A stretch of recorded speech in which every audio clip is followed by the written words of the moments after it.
What if the life you live is just a dream?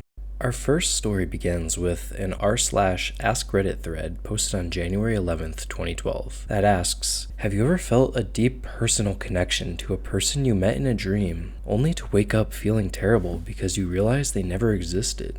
The Redditor goes on to describe an experience that is truly terrifying. Throwaway count because this is really personal. My last semester at college, I was assaulted by a football player for walking where he was trying to drive. Note, he was 325 pounds and I was 120 pounds. While unconscious on the ground, I lived a different life. I met a wonderful young lady. She made my heart skip and my face red.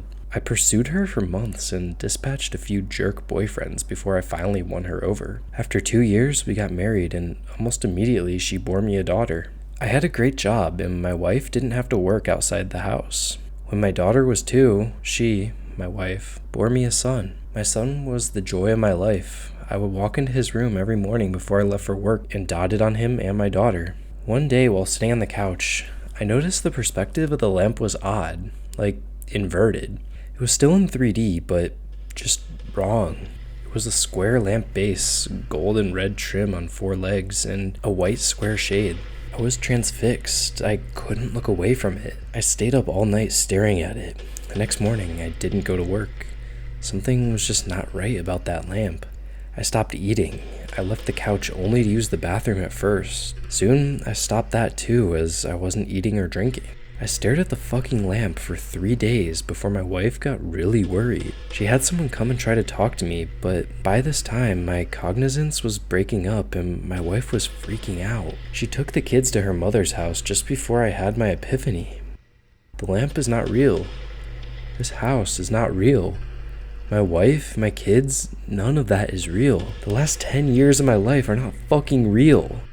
The lamp started to grow wider and deeper. It was still inverted dimensions. It took up my entire perspective and all I could see was red.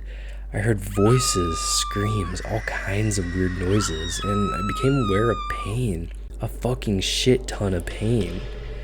The first words I said were, "I'm missing teeth," and opened my eyes.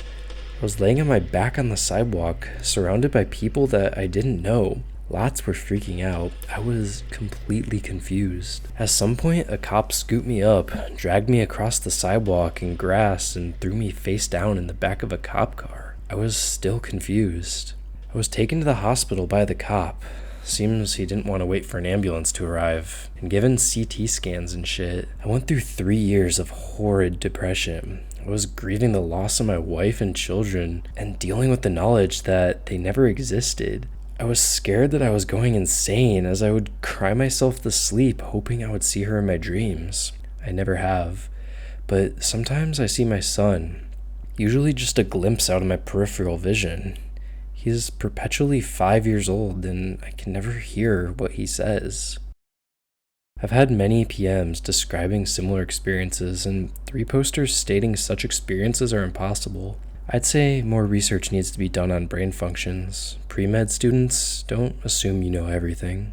Few have asked if they can write a book, screenplay, stage play, rage comic, etc. Please consider this tale open source and have fun with it. As the post was made by a throwaway account, no follow-up was ever made. The post gathered over 2,000 upvotes and sparked endless discussion. Some went on to claim it as a work of fiction, while others shared similar experiences having their entire lives in dreams. But one thing is certain, this story lingers in the mind of anyone who reads it. There's no way to know for sure that your entire life right now isn't just a dream. The story is absolutely chilling. On r/let's not meet, a Reddit user posted this account of an interaction they had with a human, or maybe not.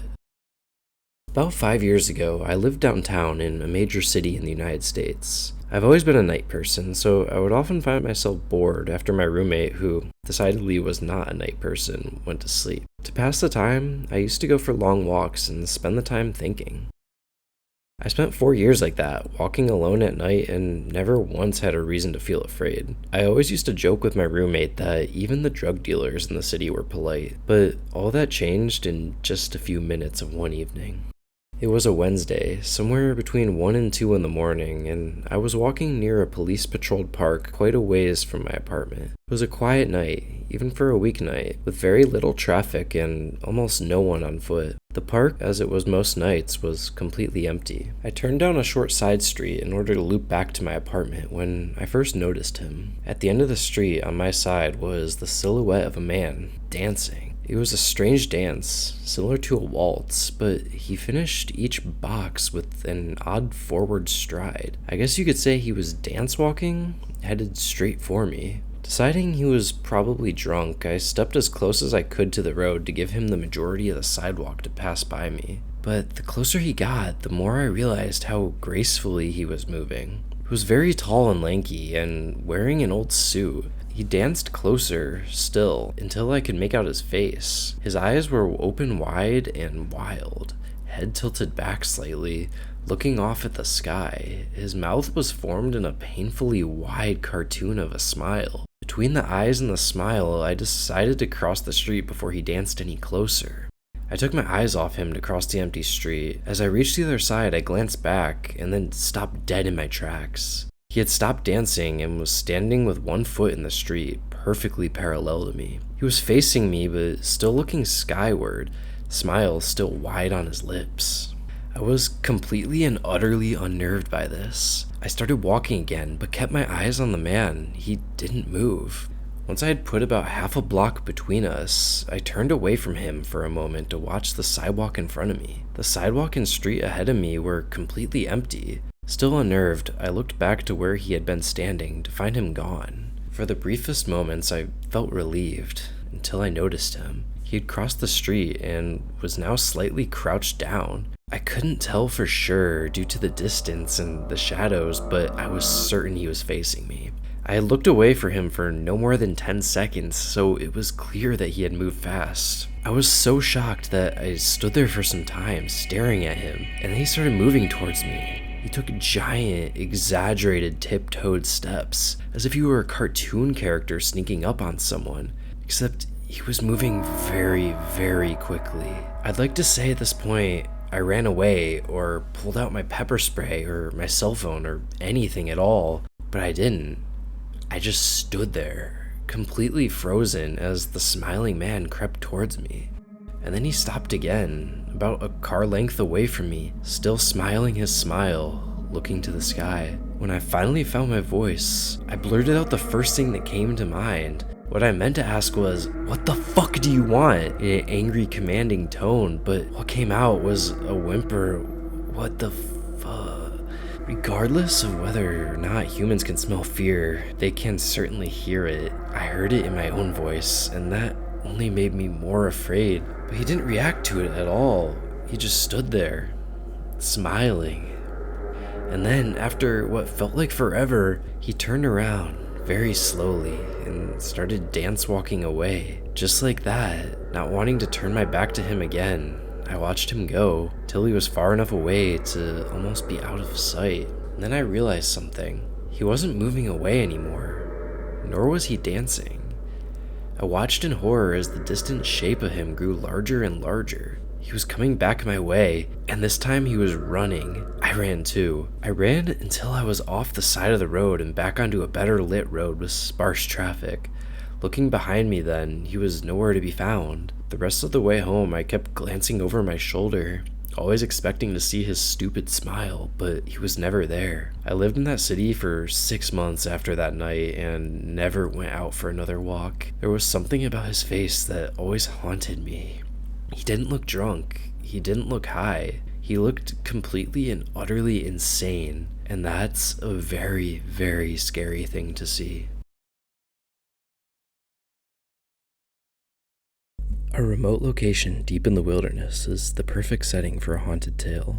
The following account was posted on the Let's Not Meet subreddit 11 years ago.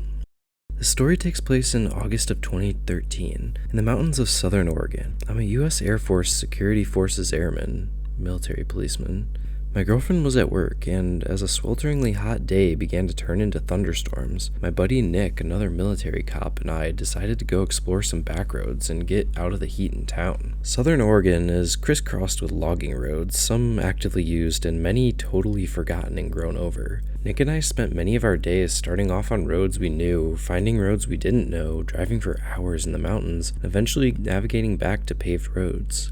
On this particular day, with the storm clouds building above the mountains, we set off on a road we've never been on and began to drive into the mountains. After driving around for an hour, we hadn't seen nor heard any signs of other people in the woods. We rounded a bend in the thick fir woods and emerged in a meadow that was totally surrounded by thick aspen groves. The meadow was perfectly flat and eerily still.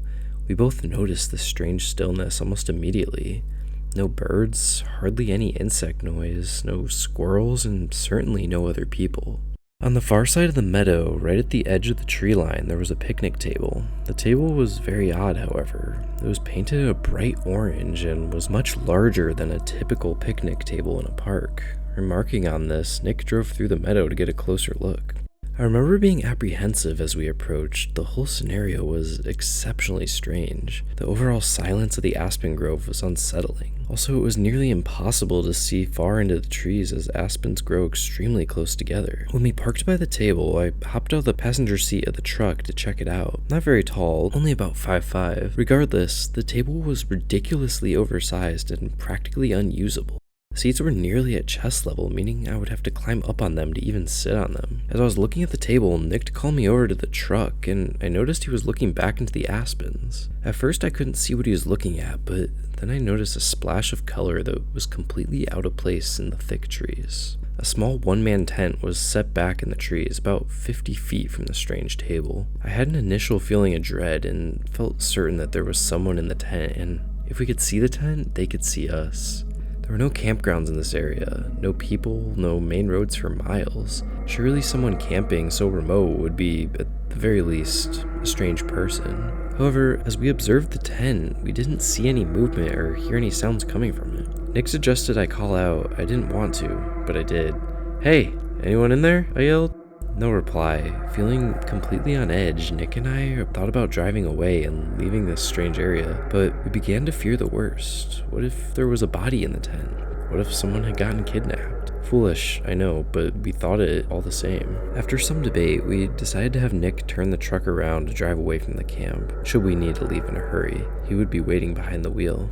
With my heart pounding, I started walking through the trees towards the tent. I was totally keyed up with my senses on full alert. When I reached the campsite, several things struck me as odd. Backpacks were scattered all over, no fire had been built, no wood collected. The tent was literally full of backpacks and women's clothing. Full of dread, I turned to leave and tell Nick what I'd seen. As I left, I heard Nick start yelling, "Let's go, let's get the fuck out of here." Not knowing why he was yelling, I ran back to the truck. When I broke out of the trees, I saw a beat-up old Ford Taurus on the road, blocking us from leaving the meadow. I immediately leapt into the passenger seat and Nick floored the gas pedal. The car was occupied by 2 men, and a third person was laying against the window in the back. As we drove across the meadow, the driver attempted to block us from the road, but Nick drove around them and accelerated the way we had come from. I looked back and saw the car attempting to turn around on the narrow road. Nick drove like a madman, and though I was honestly terrified that they would catch up, we hit the highway without seeing the car again. I still do not know if the person in the back was male or female. I called the state police and they promised to send a trooper out to check the scene. However, I received a call the next day from a trooper stating that the campsite, backpacks, and the women's clothing was all gone, though he could tell that people had been in the area. The strange table was still by the thick aspen grove. I have not returned to the area and do not intend to. On Ask Reddit, the following thread was posted. Redditors who spend a lot of time in seclusion, at sea, in the air, or out in the wilderness, what's the creepiest or most mysterious thing you've seen, found, or experienced? And a Redditor responded with this story about a seemingly haunted house. Not exactly seclusion, but lived alone in an old house and had a creepy stay. Again, the house was old, a huge house built in 1915 and converted into apartments for World War I soldiers before they went overseas. I rented one apartment, about 1,000 square feet by itself, and the rest of the house was empty rooms and a giant staircase. As soon as I moved in, I met the next door neighbor, Rebecca, who, about 30 seconds into conversation, asked me if I knew the house was haunted. I laughed it off, but she insisted it wasn't safe. Wasn't worried, moved in, cleaned out a lot of junk, and fixed up the place as well as I could. Over the next few months, Rebecca and I ran into each other here and there, and each time she added to the story. Apparently there was an old lady who lived in the apartment before me who never left, never opened the windows, and never cleaned. She died in the apartment, and there was an estate sale to get rid of some of her stuff. Rebecca told me during the estate sale she had gone into the basement and regretted it. About a week later, I decided to go check out the basement. I think partly to prove to myself I wasn't concerned. I was also curious. I'm not superstitious and I don't believe in ghosts, but the occult is interesting to me. As soon as I stepped in the basement, I was creeped out. It smelled musty, but not like I've ever smelled before. Along the steps, there were burned down candles that made bluish gray wax puddles. The basement itself had 2 huge water heater tanks, also covered in wax, and an empty concrete floor behind the tanks that had nasty looking towels around, and more candles. Bizarre, but not haunted. At this point, I've lived in the apartment by myself for about 3 months without any problem. My car got broken into one night, but that wasn't surprising given the neighborhood. Nothing strange had happened until the night I checked the basement. At 4 a.m., I bolted awake because I heard something in my room. This was odd for me because I sleep like a dead man. Sat in bed for a minute, heard nothing, and went back to sleep. Around 6 a.m., I had a night terror, heard the noise again, and woke up, but this time had sleep paralysis. I saw a black figure walk in my room and stop just inside the doorway. At this point, I think it's a robber, and I start trying to ask what he wants, but I can't speak or move. Nothing like this had ever happened to me before, and I was terrified. After the longest 2 to 3 minutes of my life, I willed myself out of sleep, and the whole atmosphere changed. No one was there. Nothing was out of place. No locks were broken. Nothing. I quickly got ready and showed up at work 2 hours before it opened. Over the next few weeks, I would hear the sound again here and there. It was a scratching and thumping sound, always very early in the morning. As soon as I would wake up, it would stop. Then one morning, it was especially loud. Still dark outside, 5 a.m. I heard it just behind the headboard of my bed. This time I made sure I was totally awake. I laid perfectly still and didn't even breathe. And I heard it again, now fully awake. There was definitely something in my room. After the sleep paralysis imaginary robber episode, I had bought a kid's baseball bat and set it next to my bed for self-defense. Can't afford a gun. I picked up the bat and slid out of bed. Every minute or so, I would hear the rusting, scratching, thumping noise.